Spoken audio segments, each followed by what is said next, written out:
고대로부터 강한 나라들은 주변의 나라를 정복하고 조공을 받는 것을 목적했습니다. 일종의 식민 지배라고 할 수 있습니다. 중국이라는 나라는 자신들이 세계의 중앙에 있다.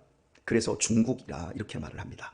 그리고 그 주변에 있는 나라들을 모두 오랑캐라고 하는데 우리나라를 동이족, 즉 동쪽에 있는 오랑캐다. 그리고 남쪽에 베트남, 캄보디아, 또 서쪽에 티베트, 또 위쪽에 있는 몽골이라든지 이런 쪽 동서남북, 남이, 서이, 북이, 그래서 자기들을 중앙에 놓고 주변의 나라들을 모두 정복하고는 매년 2차례씩 조공을 받아갔습니다. 우리나라 같은 경우는 고려시대부터 본격적으로 조선시대까지 조공을 바치면서 겨우 나라를 유지했거든요. 그리고 중국의 황제는 우리나라의 임금을 조인을 최종적으로 해줘야 합니다.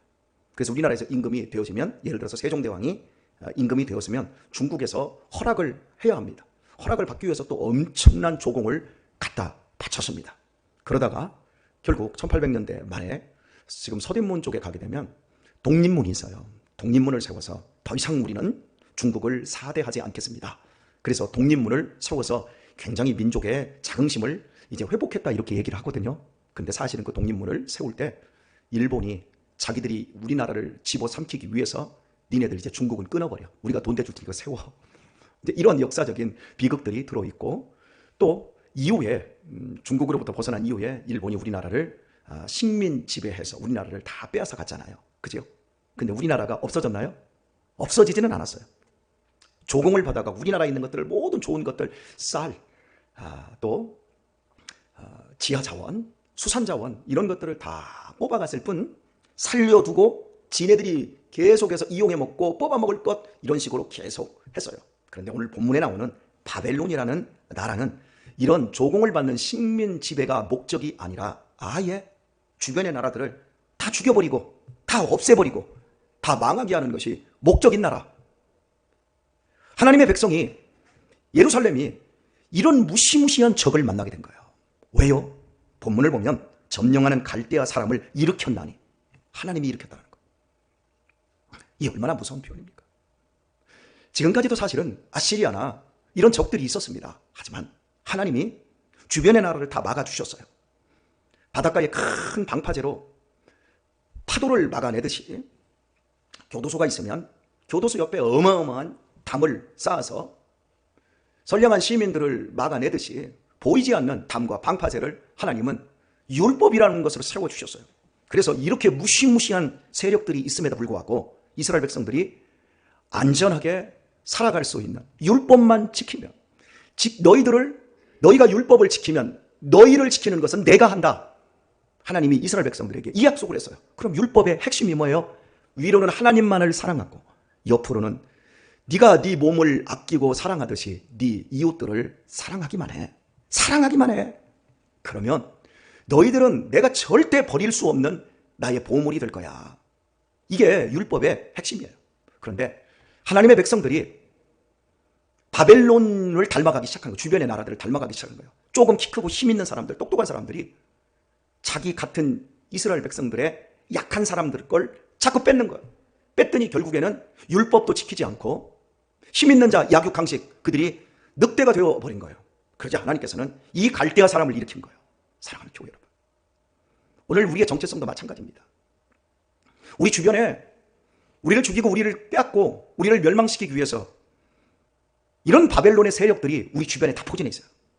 우리가 살 수 있는 방법은, 우리가 이 땅을, 이 험악한 세상을 믿음의 순례자의 길을 잘 가는 방법은 하나님의 말씀을 잘 지키며 서로 사랑하는 겁니다. 이 교회는 어마어마한 방파제가 있는 거예요. 이 교회는 어마어마한 울타리로, 담벼락으로 쳐져 있는 거예요. 여러분의 눈에 보이지 않아도. 우리 교회 어제 청년들이 후기를 올려놓은 거 보셨죠? 대한민국에 그런 청년들 없어요. 우리 교회보다 더 잘 발달된 청년회가 있는, 청년회가 있는, 서울에 있는 큰 교회들 같은 경우는 아직도 200명, 300명? 이런 청년회가 1청년회, 2청년회 구별이 되어 있겠죠.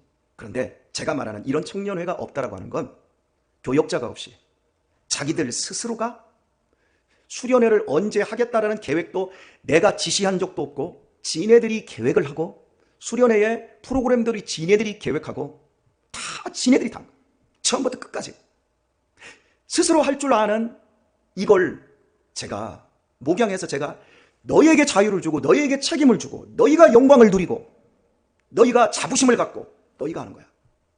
근데 다른 청년애들 잘 되어 있는 교회들은 뛰어난 교역자들이 있는 거야. 교역자가 빠지면 다 무너지는 거야. 근데 우리는 목사가 없어서 상관없어요. 그런데 걔네들이 말씀을 듣는 그 시간은 제가 철저하게 말씀을 주죠. 그게 잘 되어지는 거예요. 얘네들이 청년회 때 피할 걸 피하고 쫓아야 될 걸 쫓는 것, 그걸 얘네들이 깨달으며 믿음 안에서 그 방파제 속에서 무럭무럭 자라는 거예요. 단단해지고. 여러분 그게 보이시나요? 이게 얼마나 큰 복이라는 것. 여러분의 손자가, 여러분의 자녀들이, 여러분의 아들, 딸들이 이 복을 놓치게 되지 않기를 축복합니다. 지금 이 청년회의 핵심에 있는 애들이 제가 우리 교회에서 어떻게 키웠습니까? 초등학교 5학년, 6학년, 중학교 1학년 때 왔는 애들 데리고 산으로, 지리산으로, 덕유산으로 애들하고 다니면서 교회에서 피자나 먹이고 치킨이나 주고 얼레고 달랬습니까? 아니요. 무섭게 혼내고 청소시키고 땀 흘리게 만들고 그런 시간들을 거치면서 얘네들이 다 만들어진 거예요. 결국 믿음의 방파제 안에 들어와서 얘네들이 하는 거 보세요.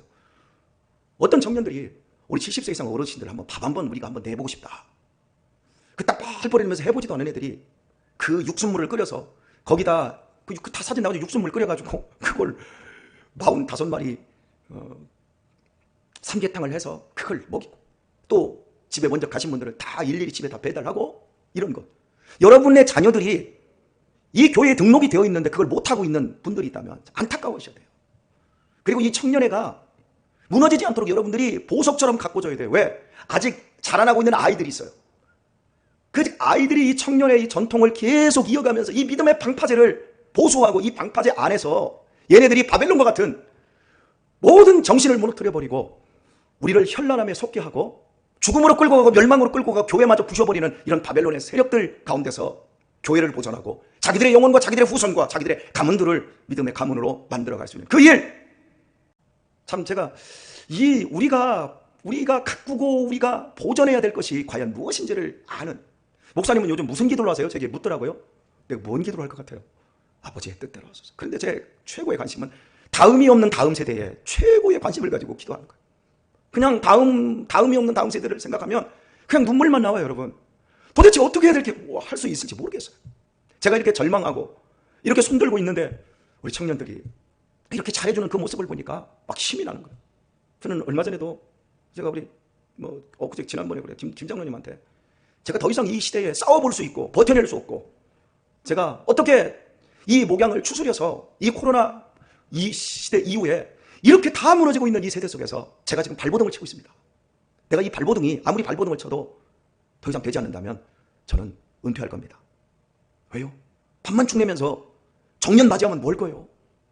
교회가 다 무너지는데. 교회는 성도들 사례비 주라고 목사가 그렇게 존재해야 하는 겁니까? 교회를 지켜내고 교회를 방파제를 튼튼히 만들고 이게 무너지면 목사가 뭐 할 건데? 여러분, 교회가 장로님이 계시고 권사님이 계시고 안수집사님이 계십니다. 내가 무엇을 해야 될지를 바라봐야 돼요. 그리고 그 일에 사명을 다해야 돼요.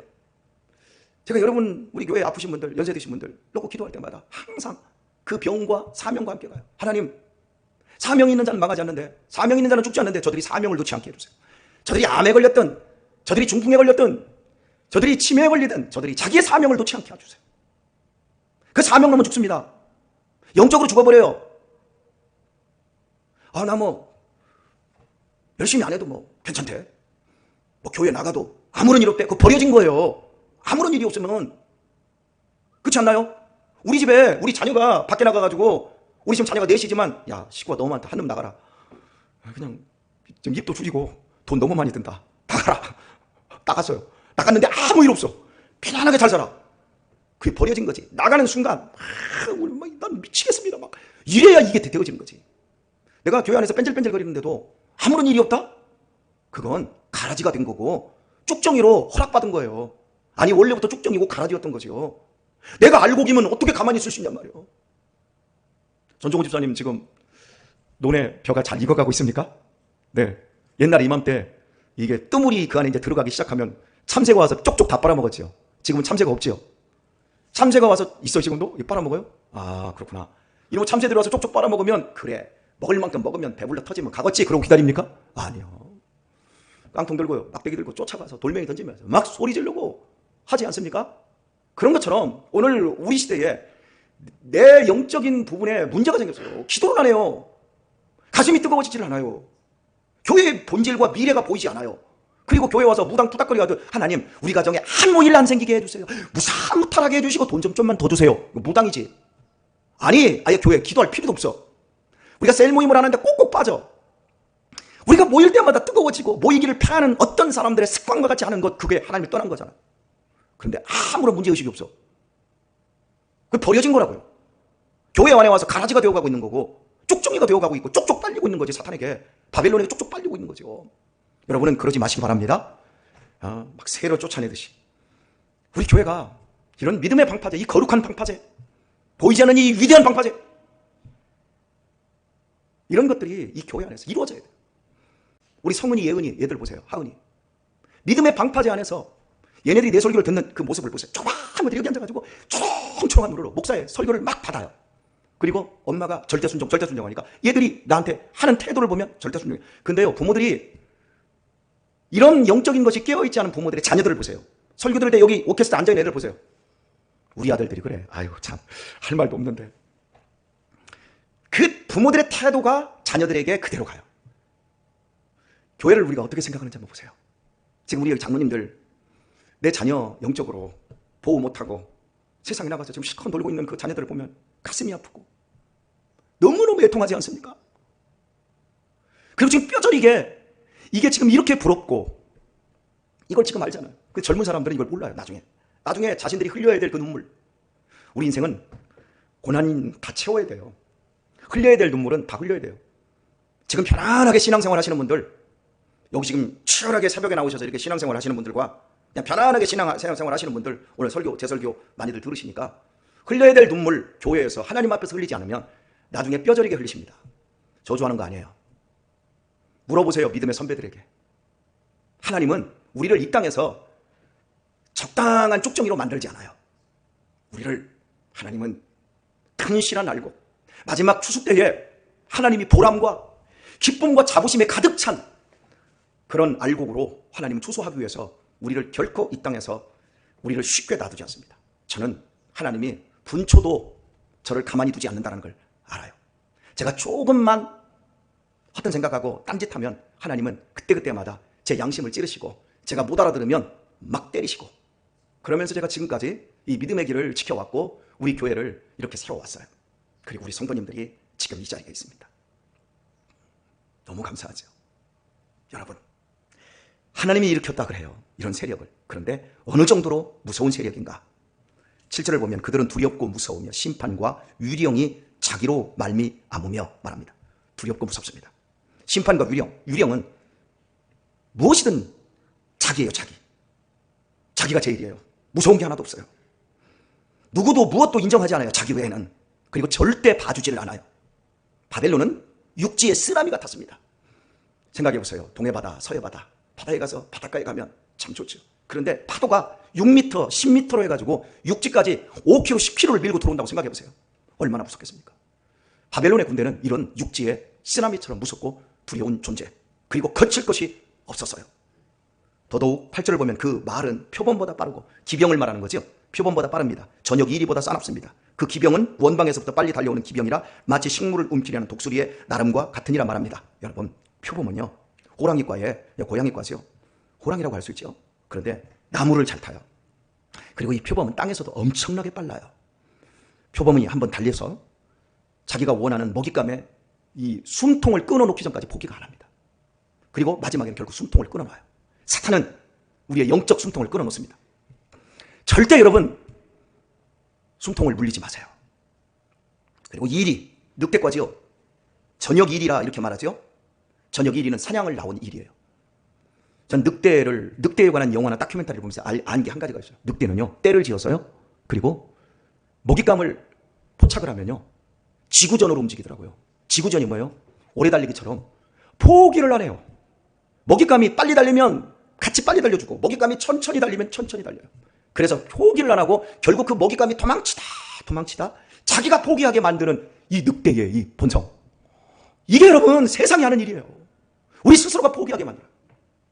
어떻습니까 여러분? 우리들 스스로가 포기하잖아. 그러면서 때가 되면 되겠지요. 교회 안에서는 믿음을 갖지 않는데 세상에서는 믿음을 가지고 있어요.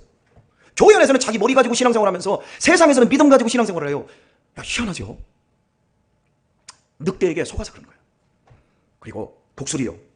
위에서 하늘에서 먹잇감을 포착을 하면 땅으로 70km, 80km로 수직으로 꽂혀가지고 그 강한 발톱으로 먹잇감을 잡습니다. 그리고 이빨, 자기 부리로 그걸 찢어놔요. 혹시 여러분 매가 꿩이나 비둘기를 잡아서 이거 갈기갈기 찢어놓은 거 보셨나요? 시골에서 자라신 분들은 보셨을까요? 순식간에 찢어놓습니다. 얼마나 빨리 찢는지 모릅니다. 그리고 날개만 남기는 거 보셨나요? 독수리가 그래요. 바로 하나님이 이런 바벨론의 세력을 일으키셨다 그래요. 왜요? 하나님의 백성들이 족과 꿀이 흐르는 땅에서 율법이라는 방파제 안에서 서로 사랑하며 서로를 붙들어주며 살면 영원토록 이 땅에 거한다 그랬는데 사랑하지 않아서. 오늘 다시 한번 내 신앙생활을 돌아보세요. 무당 짓을 오래 하다가 목사님이 되신 분이 요즘 유튜브 강의에 많이 나오더라고요. 근데 그분의 말씀 중에 이 말이 하나가 있더라고요. 내가 무당 짓을 할 때와 자기에게 성령님이 찾아와서 자기를 확가닥 뒤집어서 신학교 해가지고 자기가 그 목사가 되고 보니까요, 차이점이 딱 크게 하나가 있는데 나머지는 거의 비슷비슷하다는 거죠. 영적 세계는. 그런데 딱 하나, 내 안에 사랑이 충만해지더라는 거예요. 여러분, 사랑, 희락, 화평, 오래 참은, 자비, 양선, 충성, 온유, 거룩한 삶, 그것은 성령이 충만하지 않고는 절대 살 수 없어요. 성령이 충만하려면 말씀에 충만하지 않고는 성령의 충만하러 갈 수가 없어요. 우리의 삶 속에서 우리가 이렇게 표범과 이리와 이런 독수리 같은 바벨론의 거대한 세력을 하나님이 일으키셔서 우리로 하여금 지금 경계를 삼고 있는 거예요. 우리 어떻게 살아야 될까요? 방법이 없어요. 나만 잘 되기 위해서 오늘 새벽에 나오셔서 무당적으로 기도하는 것이 아니라 사랑할 수 있게 해주세요. 사랑하면 이깁니다. 사랑하면 방파제가 내려갔다가도 올라갑니다. 우리가 더 사랑하면 무너지려고 했다가도 세워집니다. 사랑하는 방법밖에 없어요. 우리 하영이가 지난주였습니다. 지난주였군요. 말씀을 맺겠습니다. 집에 와서 눈시울이 막 뜨거워져서 막 눈에 이슬이 막 맺히더라고요. 그러면서 아버지, 나 어떤 누구누구가 나한테 하영이 너 이쁘다, 기특하다, 잘 자라나서 고마워, 그러면서 너 학교 가면 써라 하고 막 돈을 주셨다는 건데 한두 분이 주신 게 아니에요. 그러면서 네가 목사 딸이니까 줬나 보다. 그래서 제가 일일이 그분들한테 전화를 했더니 목사님, 목사 딸이라 준 게 아니고요, 하영이가 너무 이쁘게 커서 너무 이뻐서 줬어요. 그 하영이는 그걸 사랑으로 받은 거야. 눈물이 막 줄줄 흘려요. 그래서 내가 우리 하영이한테 그랬어요. 너 그 받은 사랑, 네가 이 다음에 훌륭한 자리에 돈 많이 벌면 다 갚어. 갚아도 그냥 갚지 말고 10배 이상 갚아야 돼. 그랬더니 알았어요 아버지. 그리고 제가 전화를 드린 분들한테 말했어요. 죽지 마요. 우리 하영이가 성공할 때까지는 절대 죽지 마. 그랬더니 막 깔깔대고 웃으셨어요. 여러분, 이게 사랑이에요. 오늘 우리가 해야 될 게 바로 이거예요. 이 사랑을 하면 절대 무너지지 않아요. 꼭 우리 하영이한테 돈 주라는 얘기를 듣지 마시고. 돈 필요한 애들 많아요. 지금 유학 간 애들도 많고. 어떤 분은 내가 못 줘서 너무 미안하다 그러더라고요. 그래서 나한테 얘기 어떻게 했냐고. 그러면 통장으로 붙여. 여러분, 이게 우리가 이 세상을 살아가면서 나를 보호하고 우리의 공동체를 보호하고 우리의 후손들을 보호하는 일인 거예요. 우리 교회가 이 방파제가 아직은 튼튼합니다. 할렐루야. 이 믿음의 울타리 방파제를 더 굳세게 만들고 우리의 남은 시간 동안에 정말 아름다운 것들을 보고 열매 맺는, 진짜 알고, 가라지도 아닌 쭉정이도 아닌 진짜 알곡으로 하나님이 보실 때 감격할 수 있는 그런 성도들 다 되시기를 예수님의 이름으로 축원합니다.